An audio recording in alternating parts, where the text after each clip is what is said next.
ఇక్కడ ఉన్న విద్యార్థులందరికీ కూడా మీతో పాటు మీకు ఇంతసేపు అలరిస్తున్న మా కళాజాత బృందానికి, యాంటీ ఉమెన్ ట్రాఫికింగ్ మానవ ఆక్రమణ బృందానికి మరియు సిటీ నుంచి వచ్చిన ఏసీ మేడం గారికి, అలాగే ఈ లోకల్ రూరల్ పోలీస్ నుంచి వచ్చిన ఎస్ఐ గారికి, లోకల్ సిబ్బందికి అందరికీ కూడా మీ అందరికీ శుభాభినందనలు.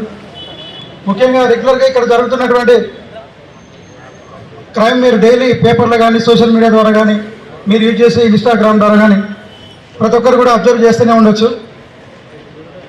ఏ విధంగా మన నడవడిక ఉంటే మనం చట్ట రూపంలో ఇరుక్కోకుండా, జైలు పాలు కాకుండా, పోలీస్ స్టేషన్లో కేసులలో తిరగకుండా ఉంటామో మీకు కొన్ని ఎగ్జాంపుల్ చెప్తూ సమాజంలో జరిగే నేరాలపై మనం ఏ విధంగా దూరంగా ఉండాలి, దాని మీద మనం ఎప్పుడు కూడా చట్ట పరిధిలో ఇరుక్కోకుండా మనం కానీ మన చుట్టుపక్కల తల్లిదండ్రులు కానీ మనకు తెలిసిన వాళ్ళు కానీ ఎవరైనా చట్టాల మీద అవగాహన ఉంటే కంపల్సరీ మానవ జీవితం సాఫీగా జరగడానికి అవకాశం ఉంటుంది. కాబట్టి కొంత ఈ మధ్య కోర్టు సినిమా అని వచ్చింది, ఐడియా ఉందా? చూసిరా?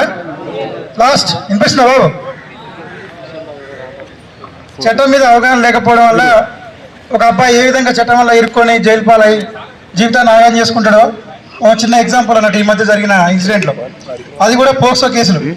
పోక్సో కేసులు ఎప్పుడైతే అమ్మాయి మైనర్గా ఉన్నప్పుడు, బాధితురాలు మైనర్గా ఉన్నప్పుడు ఎవరైతే చట్టవిరుద్ధంగా చర్య చేస్తారో వాళ్ళ మీద కేసులు చేయడము, అరెస్ట్ చేయడం, జైలు వేయడము ఇవన్నీ జరుగుతూ ఉంటాయి. దయచేసి మీరు అందరూ కూడా రెగ్యులర్గా సమాజంలో జరిగే నేరాలను పేపర్లలో కానీ టీవీలలో కానీ దాంతోపాటుగా సోషల్ మీడియా ద్వారా కానీ మీరు తెలుసుకుంటూనే ఉండాలి. రెగ్యులర్గా మీకు చట్టాల గురించి అవగాహన ఉంటే ఏ విధంగా నేరం చేయకూడదన్న ఒక అవగాహన మీకు వస్తుంది.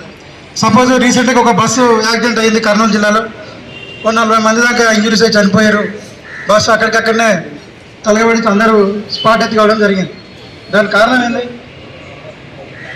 బైక్ పర్సన్స్ ఇద్దరు ఎవరైతే ఒక బెల్ట్ షాప్కి పోయి మందాగి అక్కడి నుంచి ఇంటికి వెళ్ళే క్రమంలో, హైవే రోడ్డు అది, మన సర్వీస్ రోడ్డు కాదు, అది హెవీ స్పీడ్ ఉంటాయి, 100-120 స్పీడ్లు వస్తాయి బండ్లు. అక్కడ ఈ చీకట్లో వర్షం వస్తుంటే ఆయన రోడ్డు క్రాస్ చేయడం ఎక్కడో లేకుండా డివైడర్ జరిగో డ్రైవింగ్ సరిగా పెట్రోల్ బంకులు మనకు సీసీ ఫుటేజ్ కూడా వచ్చింది, బయటకి చూసే ఉంటారు అంతా.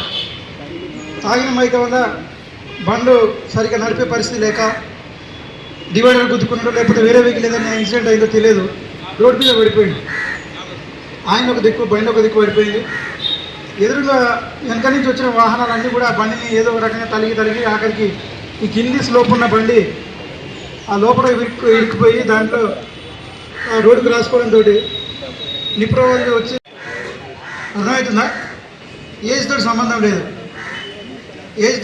లేదు, డ్రైవింగ్ లైసెన్స్ ఉందా సంబంధం లేదు. మనకు కిరాణా కొట్ల కనుక ఏది కావాలంటే అది కొనుక్కున్నట్టు మందు దొరుకుతుంది బయట.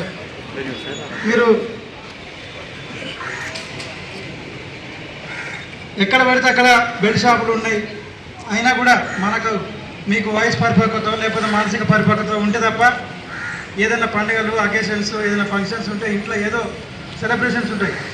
కానీ ఇప్పుడు ఎవరికి ఏ చిన్న బర్త్డేలు వచ్చినా, అది వచ్చినా ఫ్రెండ్ సర్కిల్ కానీ తెలియక ఈ పార్టీస్ ఆ పార్టీస్ అని మీరు సాయంత్రం పూట లేని మీ సమయాన్నంతా కూడా మీకు దొరకని, భవిష్యత్తులో మీకు దొరకని సమయాన్నంతా కూడా ఇప్పుడే వృధా చేసుకుంటా ఒక మంచి మార్గంలో ప్రయాణించేటప్పటికి మీకు ఇంతమంది ఉపాధ్యాయులు, ఇక్కడ ఉన్న ప్రిన్సిపల్ కానీ లెక్చరర్స్ కానీ అందరు చెప్తూ ఉంటారు డైలీ, మీరు ఎక్కడ కూడా చెడు అలవాట్లకు లోన్ కావద్దు, తాగొద్దు, తిరగొద్దు, మా వాళ్ళు చెప్పినట్టు గంజాయికి అడిక్టెడ్ కావద్దు, డ్రగ్స్ దగ్గరికి పోవద్దు. దాంతోపాటుగా